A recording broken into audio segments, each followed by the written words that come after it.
گیا؟ میں نے حیرانگی سے پوچھا۔ بیٹا دراصل گڑیا کی نانی کی صحت کافی خراب ہو گئی ہے، ماموں نے کہا، اور ان کی خواہش ہے کہ مرنے سے پہلے اپنے پوتے کے سر صحرا بندھا ہوا دیکھ لیں۔ وہی پرانی فلموں والا ڈائلاگ سن کر میں اندر ہی اندر کھولنے لگا۔ یہ خاندان کے بزرگ پورے خاندان کا مرکز ہوتے ہیں، جس کی وجہ سے خاندان جڑا رہتا ہے، مگر بعض اوقات ان کی بچکانہ خواہشیں سن کر اور ان پر زور دیتے دیکھ کر آدمی عجیب سی کشمکش کا شکار ہو جاتا ہے، نہ کچھ کہہ سکتا ہے اور نہ چپ رہ سکتا ہے۔ سمجھانے کی کوشش کرو تو جذباتی انداز میں رونے لگتے ہیں، اور اگر انکار کر دو تو خود کو ہی کوستے ہوئے اپنے احساسات، شفقت اور نہ جانے کیا کیا گنوانے لگتے ہیں۔ گڑیا سے پوچھ لیا ہے آپ نے؟ بالآخر میں نے کہا۔ گڑیا نے ہی فون کر کے بلایا ہے ہمیں، ویسے بھی وہ جب گاؤں آئی تھی تو اس کو بتا دیا تھا، مومانی نے کہا۔ ہم نے تو اسے جہلم واپس آنے سے بھی روکا تھا کہ 2 سال تو ادھر گزار دیے ہیں، اب 2 مہینے ہمارے ساتھ بھی رہ لے، پھر اس کی شادی ہو جانی ہے، پتہ نہیں سسرال والے آنے بھی دیں یا نہیں۔ مگر وہ کہاں سنتی ہے ہماری، بولی کہ اس لیے تو جہلم جانا چاہتی ہوں، پتہ نہیں پھر کبھی احمد بھائی سے ملاقات ہو کہ نہیں، اور ویسے بھی پھپھو کی طبیعت ٹھیک نہیں رہتی، اور میں چاہتی ہوں کہ احمد بھائی کی منگنی وغیرہ ہو جائے تو پھپھو کی دیکھ بھال کے لیے کوئی موجود تو ہو۔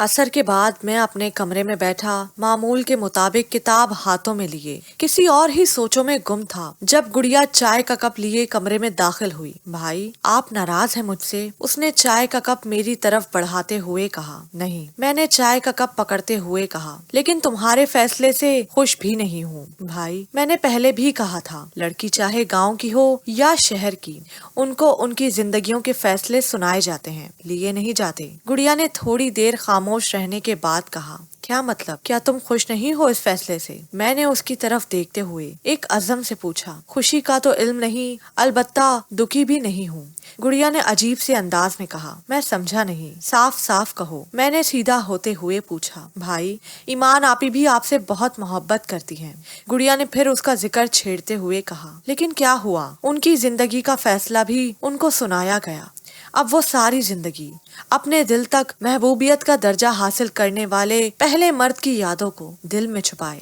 اندر ہی اندر جلتی رہیں گی، لیکن کم از کم میرے ساتھ تو ایسا نہیں ہوگا۔ اس کی بات سن کر میں خاموشی سے چائے کے گھونٹ اپنے سوکھتے گلے کو تر کرنے کے لیے لینے لگا تو وہ پھر بولی، میں اس لیے جہلم واپس آئی تھی کہ ایک بار ایمان آپی کو ایمان بھابھی کہہ کر اپنے دل میں چھپے ارمان نکال سکوں، لیکن ایمان آپی کی منگنی نے میرے سارے ارمانوں کا جنازہ نکال دیا، اور اوپر سے آپ کے دل میں بھی ایمان آپی کی محبت کا زخم، جو اب اندر ہی اندر کسی ناسور کی طرح پھیلتے ہوئے آپ کو اندر ہی اندر کاٹے جا رہا ہے۔ مجھ سے اب اور برداشت نہیں ہوتا بھائی۔ یہ کہتے ہوئے گڑیا رونے لگ پڑی، اور میں اس کے آنسو بھی نہ پہنچ سکا، کیونکہ رونے سے اس کے دل کا بوجھ ہلکا ہو جائے گا۔ بھائی آپ ایمان آپی کو بتا کیوں نہیں دیتے کہ آپ ان سے محبت کرتے ہیں؟ تھوڑی دیر رونے کے بعد گڑیا نے منت کرتے ہوئے کہا، وہ بڑی ہمت والی ہیں، آپ ایک بار اظہار کر دیں، وہ اپنے گھر والوں کو منا لیں گی۔ میں مجبور ہوں گڑیا، میں ایسا نہیں کر سکتا، وہ اب کسی کی امانت ہے، میں نے صاف لفظوں میں کہا، جبکہ اب بھی کسی معجزے کا منتظر تھا۔ بھائی ہو سکتا ہے کہ وہ آپ کی امانت ہو، اور امانت کا دعوے دار خیانت کرتے ہوئے بعد میں آیا ہو۔ گڑیا نے نہ جانے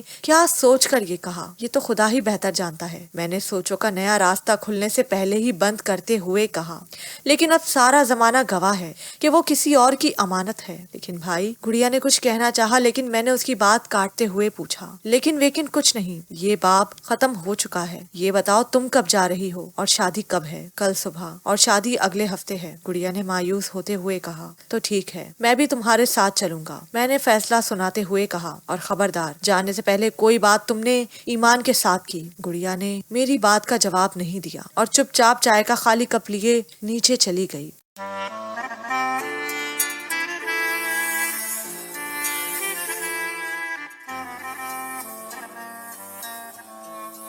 گاؤں سے واپس آئے یہ میرا چوتھا دن تھا، اور پچھلے 10 دنوں میں نے یہ تہیہ کر لیا تھا کہ کچھ بھی ہو جائے میں محبت کا نام بھی نہ لوں گا، کیونکہ محبت وہ واحد جذبہ ہے جو آگ بھی رکھتا ہے اور خوشبو بھی۔ اسی لیے سوچ لیا تھا اور عقل و دل کو بڑی سختی سے سمجھا دیا تھا کہ اب وقت آ گیا ہے پتھر بننے کا، وہ پتھر جو محبت کی آگ میں نہ پگھل سکے اور نہ محبت کی خوشبو سے مسحور ہو سکے۔ لیکن اس دن جب میں اپنے آفس میں بیٹھا، خود کو کام میں الجھائے ہوئے بیٹھا تھا کہ دستک کی آواز کے ساتھ ہی ایمان ہاتھوں میں گفٹ پیپر سے سجائے ہوئے کچھ لے کر اندر داخل ہوئی۔ کیا حال ہے سر جی؟ ایمان نے کھڑے کھڑے پوچھا۔ میں ٹھیک ہوں، میں نے روکھا سا جواب دیا۔ کوئی کام تھا کیا؟ جی، یہ دینے آئی ہوں۔ ایمان نے ہاتھوں میں پکڑے 2 تحفے میری طرف بڑھاتے ہوئے کہا۔ یہ کیا ہے؟ میں نے ہاتھ بڑھائے بغیر حیرانگی سے پوچھا۔ تحفے ہیں، ایمان نے معصومیت سے جواب دیا۔ وہ تو نظر آ رہے ہیں، لیکن کس لیے؟ میں نے اسی لہجے میں پھر سوال کیا۔ تحفے تحائف دینے لینے سے محبت بڑھتی ہے، ایمان نے مسکراتے ہوئے کہا۔ دراصل ایک گڑیا کے لیے ہے شادی کا تحفہ، میں خود اسے جا کر دیتی، مگر میرے ابو کے بھائی ایمان کے ہونے والے سسر کو اعتراض تھا، اسی وجہ سے اب کی بار اجازت نہ مل سکی، ایمان نے تفصیل بتاتے ہوئے کہا۔ اور دوسرا آپ کے لیے۔ میرے لیے؟ میں نے نہ سمجھتے ہوئے کہا۔ کیوں؟ آپ استاد ہیں اور شاگرد کا فرض ہے کہ جب امتحانات میں کامیابی حاصل ہو تو استاد کو یاد رکھے۔ ایمان نے غجیب نظروں سے مجھے دیکھتے ہوئے کہا۔ اس سے عقیدت بڑھتی ہے۔ میں نے بات کو نہ بڑھانے کے خیال سے خاموشی سے ہاتھ بڑھاتے ہوئے جب تحفے لیے تو میری انگلیاں اس کی ریشم جیسی نرم و نازک انگلیوں سے مس ہوئیں، تو نہ چاہتے ہوئے بھی نظریں بے اختیار اس کے چہرے کی جانب اٹھ گئیں اور اس کی نظریں جو میرے چہرے پر ہی تھیں سے الجھ گئیں۔ میں اب چلتی ہوں۔ چند لمحوں بعد ایمان نے نظروں سے نظریں نہ ہٹاتے ہوئے کہا، لیکن یہ تحفہ کھولیے گا ضرور، اکیلے میں۔ یہ کہتے ہوئے ایمان آنکھوں اور ہونٹوں سے ہلکی سی ہنسی، خوشی اور بے چینی سجائے باہر چلی گئی اور میں پھر پگھل گیا اور پھر اس خوشبو سے مسحور ہو گیا۔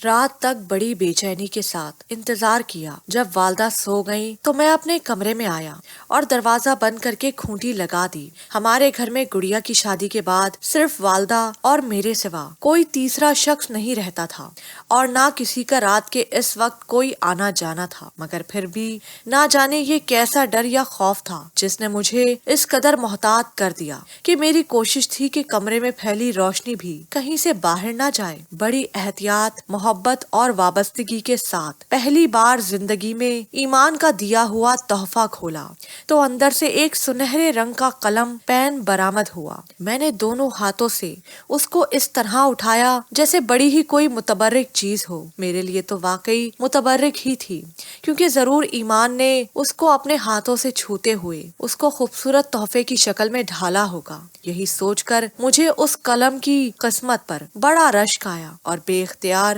اس کو ہونٹوں سے لگاتے ہوئے اپنی آنکھیں بند کر کے اس لمحے کا سوچنے لگا جب یہ قلم اس کے خوبصورت ہاتھوں میں تھا۔ تھوڑی دیر اس لا حاصل محبت کے نشے میں مسرور رہنے کے بعد جب میں نے آہستہ آہستہ آنکھیں کھولی تو میری نظر قلم کے ڈبے میں رکھے ہوئے سفید کاغذ پر پڑی۔ میں نے قلم کو ڈبے میں رکھتے ہوئے ڈبے میں پڑے کاغذ کے ٹکڑے کو اٹھا کر کھولا تو اس میں چند موتیے کے پھول میری جھولی میں گرتے ہوئے ہوا میں خوشبو کو پھیلانے کا کام کرنے لگے۔ گرے ہوئے ان پھولوں کو میں نے بائیں ہاتھ کی ہتھیلی میں رکھتے ہوئے سفید کاغذ پر کالے رنگ کی سیاہی سے تحریر پڑھنا شروع کی۔ پہلے عقیدت ہوتی ہے اور پھر محبت۔ مجھے اس بات کا یقین ہو گیا ہے اور وعدے کے مطابق سب سے پہلے آپ ہی کو بتا رہی ہوں، کیونکہ میری نظر میں صرف آپ ہی اہل نظر ہیں، کوئی اور نہیں۔ ایمان احمد۔ یہ تحریر پڑھ کر پہلے تو میری خوشی کی کوئی انتہا نہ رہی، ایک عجیب سا سکون، قرار اور بے یقینی کی کیفیت رہی، جیسے تپتی ریت اور جلتی زمین پر اچانک سے بارش کی ٹھنڈی ٹھنڈی بوندیں گرنے لگ پڑی ہوں اور اس کو اس کا حاصل مل گیا ہو۔ میرا حال بھی کچھ ایسا ہی تھا۔ اس وقت مجھے یقین ہو گیا کہ محبت وہ باغ ہے جس میں غمی اور خوشی کے علاوہ بھی اور بہت سے میوے ہوتے ہیں، اور ان کو حاصل کرنے کا مزہ اس وقت دوبالا ہو جاتا ہے جب آپ کو اس بات کا علم ہو جائے کہ آپ صرف محب نہیں بلکہ محبوب بھی ہیں۔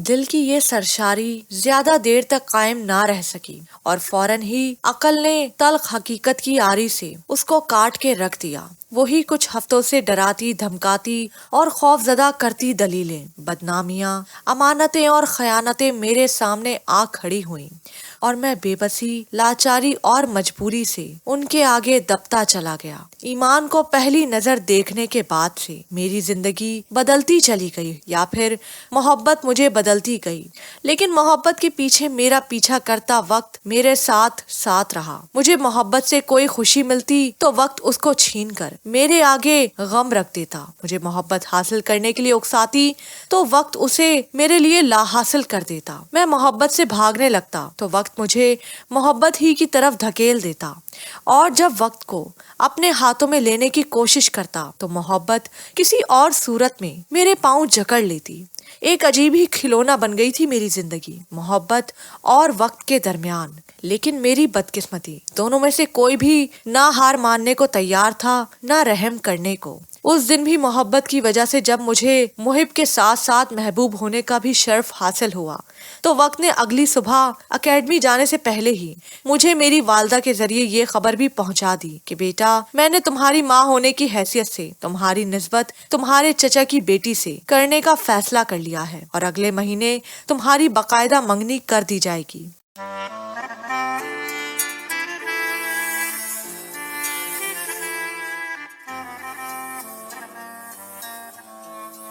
تن کا نظر آ جاتا ہے، من کا نظر آتا نہیں۔ چاہت بھی عجیب کھیل ہے، چاہتے ہیں جو ہوتا نہیں۔ وقت ایک بار پھر بازی لے گیا، اور اس دن سے لے کر ہر بار ایمان کا محبت برا ہاتھ میں ٹھکراتا رہا۔ محبت وقت کے پتھر کے نیچے دب گئی، اور میرا دل اس قدر سخت اور پتھر دل ہو گیا کہ آخر اس نازک اور جانو دل سے عزیز ایمان کو میں نے صرف اس لیے تھپڑ مار دیا کہ وہ وقت کے نیچے دبی محبت کو ہمت اور حوصلہ دینا چاہتی تھی۔ اسی رات میں نے زندگی میں پہلی بار ایمان کو نماز کے بعد جائے نماز پر بیٹھے روتے دیکھا تو میری محبت اور برداشت نہ ہو سکا، اور میں نے خود کو اور ایمان کو اس اذیت سے نکالنے کا ایک بار پھر فیصلہ کیا۔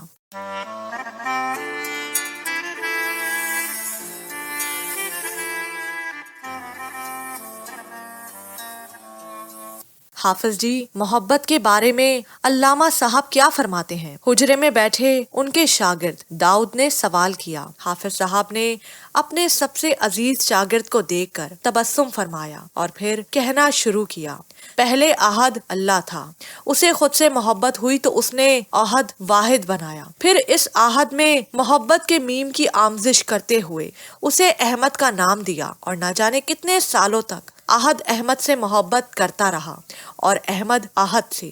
اب عہد نے اپنی محبت کے لیے کائنات بناتے ہوئے کہا، لو لاک لما خلقت اسماء الاراض، یعنی اے میرے محبوب، اگر میں آپ کو نہ بناتا تو زمین و آسمان کچھ نہ بناتا، تو پھر آپ صلی اللہ علیہ وآلہ وسلم کو سب سے آخر میں کیوں بھیجا؟ داؤد نے صرف علم کی غرض سے سوال کیا۔ انسان جب دوسرے انسان کو اپنی غرض سے بھیجتا ہے، جو محبوب بھی ہو اور اسے جہاں ٹھہرانا مقصود ہوتا ہے، تو پہلے اس کی تزئین و آرائش کرتا ہے، اس کو سجاتا سنوارتا ہے، اس مقام کے ارد گرد رہنے والے نوکروں چاکروں کو اطلاع کرتا ہے کہ میرا عزیز، میرا محبوب آ رہا ہے، اس کو کسی قسم کی تکلیف نہ دینا، اس کی خوشی میں اگر تمہیں کچھ بھی قربان کرنا پڑ جائے تو میں خود اس کا بدلہ دوں گا۔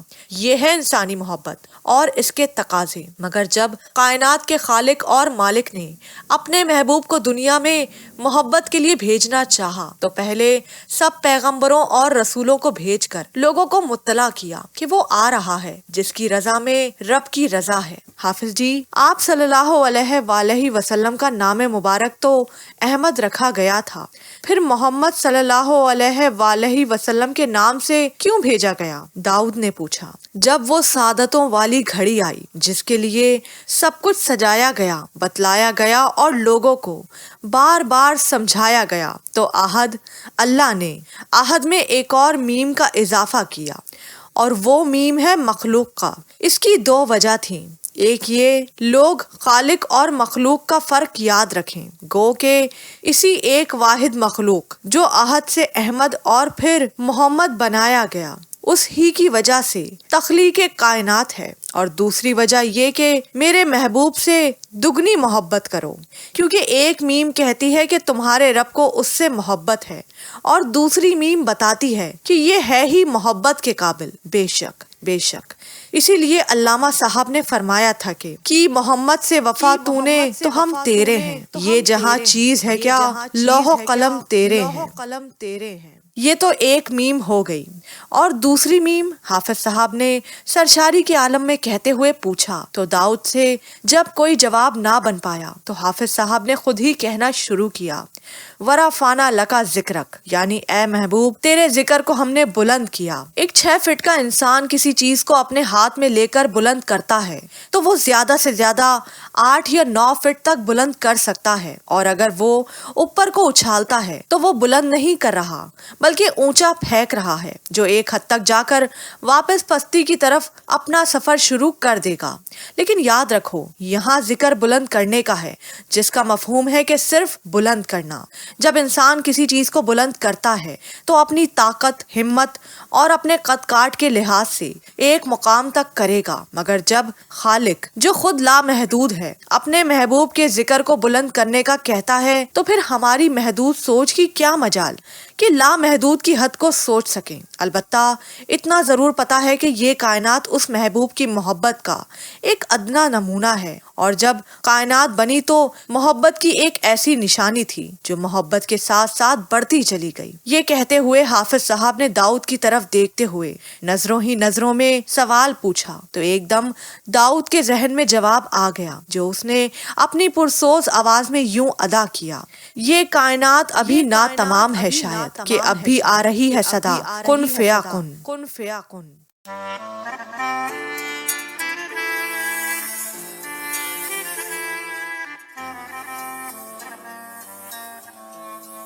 احمد بھائی، کیا آپ کی ایمان کے ساتھ کوئی کمٹمنٹ ہے؟ سر ناصر نے صبح صبح آفس میں داخل ہوتے ہی سیدھا صاف لفظوں میں پوچھا۔ کیا مطلب ناصر بھائی؟ میں سمجھا نہیں۔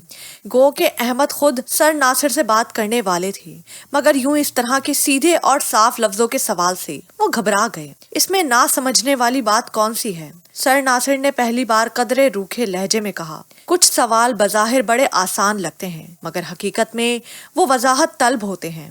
احمد اب جواب دینے سے پہلے اپنا سوال ان کے سامنے رکھنے کا سوچتے ہوئے بولے، بہرحال میری ابھی تک کوئی کمٹمنٹ نہیں ہوئی ان سے۔ کیا مطلب آپ کا ابھی تک سے؟ سر ناصر نے مشکوک نظروں سے دیکھتے ہوئے پوچھا۔ ناصر بھائی، میں آپ کے سوال کا جواب دے چکا ہوں، احمد نے دھیمے اور سلجھے ہوئے لہجے میں کہا، لیکن اگر آپ اس کی وضاحت چاہتے ہیں تو اپنے سوال کی وضاحت فرما دیجیے تاکہ سمجھنے اور سمجھانے میں آسانی رہے۔ احمد کی بات سن کر ناصر سوچ میں پڑ گئے تو احمد نے پھر کہنا شروع کیا، ناصر بھائی آپ مجھے کافی عرصے سے جانتے ہیں اور بہت اچھی طرح جانتے ہیں۔ میرا نہیں خیال کہ میں نے آپ تک کوئی ایسا اقدام کیا ہے جس سے لوگوں کی انگلیاں اٹھیں اور زبانوں کو حرکت دینے کا موقع ملے، لیکن پھر بھی اگر آپ میرے کسی عمل سے دل برداشتہ ہوئے ہیں تو میں معافی چاہتا ہوں اور توقع رکھتا ہوں کہ آپ مجھے اپنی صفائی میں کہنے کو چند لمحے دیں گے۔ نہیں احمد بھائی، بلکہ میں اپنے رویے کی معافی چاہتا ہوں، مجھے بات ہی کچھ ایسے انداز میں پہنچائی گئی کہ میں تھوڑا جذباتی ہو گیا۔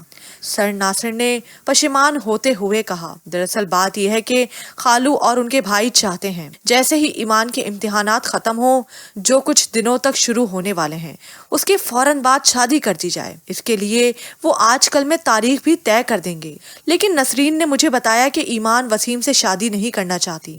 اس سلسلے میں نسرین اور خالہ سے بات کرنے کے بعد خالو کو جا کر انکار کرنے والی ہے، تو اس میں قباحت کیا ہے؟ احمد نے اپنی راہ ہموار کرتے ہوئے کہا، یہ اس کا حق ہے اور مذہب بھی اس بات کی صاف اور کھلے لفظوں میں اجازت بلکہ حکم دیتا ہے کہ لڑکی سے اس کی رضامندی ضرور پوچھو۔ احمد بھائی، آپ کیسی بات کر رہے ہیں؟ سر ناصر نے افسوس کے ساتھ کہا، ہم لوگ مذہب پر اس وقت عمل کرتے ہیں، بلکہ یوں کہیں اس وقت استعمال کرتے ہیں جب وہ ہمارے فیصلے یا ارادے کے حق میں جا رہا ہو۔ اور دوسری بات قباحت شادی سے انکار کی نہیں بلکہ آپ سے شادی کرنا چاہتی ہے، اسی لیے میں نے سوال کیا تھا کہ کیا آپ نے اسے پرپوز کیا ہے؟ میں نے آپ کو جواب دیا تھا کہ ابھی تک نہیں۔ احمد اب اپنی وضاحت دینے لگے۔ دراصل ناصر بھائی، اسے آپ میری بدقسمتی سمجھیں، ڈر، خوف یا وقت کی ستم ظریفی۔ جس دن میں نے ایمان سے اس سلسلے میں اس کی رائے جاننا چاہی، اسی دن وہ کسی اور سے منسوب ہو گئی۔ میں نے اپنے احساسات اور جذبات کو یک طرفہ سمجھتے ہوئے خاموشی اختیار کر لی، مگر کچھ عرصہ پہلے ہی یہ راز مجھ پر افشا ہوا کہ یہ سب یک طرفہ نہیں، اور اسی سلسلے میں آپ سے بات ہی کرنے والا تھا، جو بات آج آپ نے پوچھ لی۔ کیا آپ میری کچھ مدد کر سکتے ہیں؟ کاش میں آپ کی مدد کر سکتا، میرے لیے اس سے زیادہ خوشی کی بات اور کیا ہوتی۔ سر ناصر نے بڑی ہمدردی اور دکھ کے ساتھ کہا، لیکن آپ نے دیر کر دی۔ احمد نے ان کا فکرہ مکمل کرتے ہوئے زخمی مسکراہٹ کے ساتھ کہا، شاید۔ سر ناصر نے کہا، لیکن اگر دیر نہ بھی کرتے تو پھر بھی ممکن نہیں تھا۔ وہ کیوں؟ احمد نے جیسے زخم کے اوپر ایک اور زخم لگائے جانے کی وجہ پوچھتے ہوئے کہا، کیونکہ آپ مہر نہیں ہیں۔ سر ناصر نے بڑے دکھ کے ساتھ کہا، لیکن انسان تو ہوں۔ احمد نے جواب دیا، آپ صرف انسان نہیں بلکہ بہت اچھے، مخلص اور تعلیم یافتہ پاک دامن انسان ہیں، اس میں کوئی دو رائے نہیں۔ سر ناصر نے کہا، لیکن میرے خالو ان لوگوں میں سے ہیں جو انگور کی بیل کو کیکر پر تو چڑھا سکتے ہیں مگر کسی دوسرے خاندان کا سفید اور صاف ستھرا دھاگا قبول نہیں کرتے، چاہے انگور کی بیل کا ہر گچھا زخمی ہو جائے۔ احمد نے انسانیت اور محبت کی اس طرح تذلیل پر احتجاج کرتے ہوئے کہا، یہ تو پھر بھی بڑی بات ہے احمد بھائی۔ سر ناصر نے طنز سے کہا، اگر اپنے خاندان میں کوئی کیکر کا درخت نہ ملے تو انگور کی بیل کا مقدر زمین کی خاک کے سوا اور کچھ نہیں۔ آپ جو مرضی بن کر جائیں مگر خالو آپ کو کبھی قبول نہ کرتے، اور خاص طور پر تب جب ان کے سگے بھائی کا بیٹا ان کا داماد بننے جا رہا ہو۔ لیکن کوئی راستہ تو ہوگا ناصر بھائی، احمد نے منت کرتے ہوئے کہا۔ راستہ نہ ہی کوئی ایک آدھا سوراخ ہی بتا دیں جس کو میں اپنی انگلیوں کے ناخنوں سے وسیع کرتا اس تک پہنچ جاؤں۔ ایک ہی راستہ ہے۔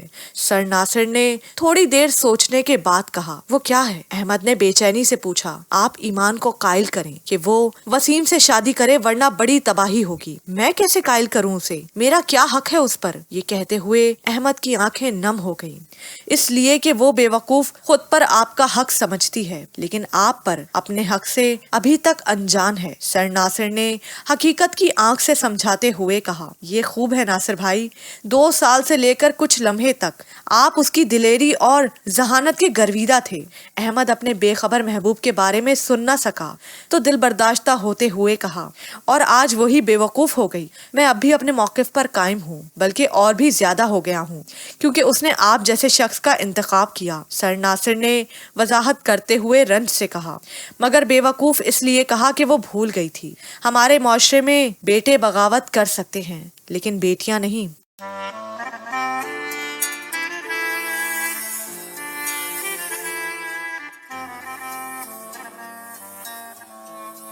یہ میں کیا سن رہی ہوں؟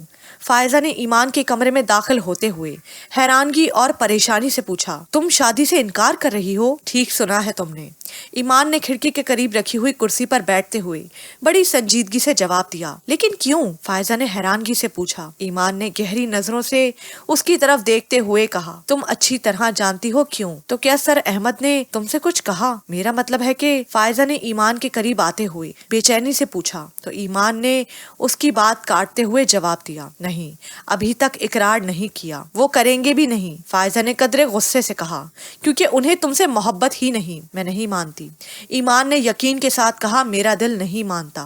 تم نے اور تمہارے دل نے کبھی کسی کی مانی بھی ہے؟ فائزہ نے الجھتے ہوئے کہا، تمہیں پتا ہے کہ تم کیا کر رہی ہو؟ میں سب جانتی ہوں کہ میں کیا کر رہی ہوں، ایمان نے کہا۔ خاک پتا ہے، فائزہ نے کہا، تمہیں تو یہ تک نہیں پتا کہ سر احمد تم سے محبت کرتے ہیں۔ ایمان نے فائزہ کی بات کاٹتے ہوئے کہا،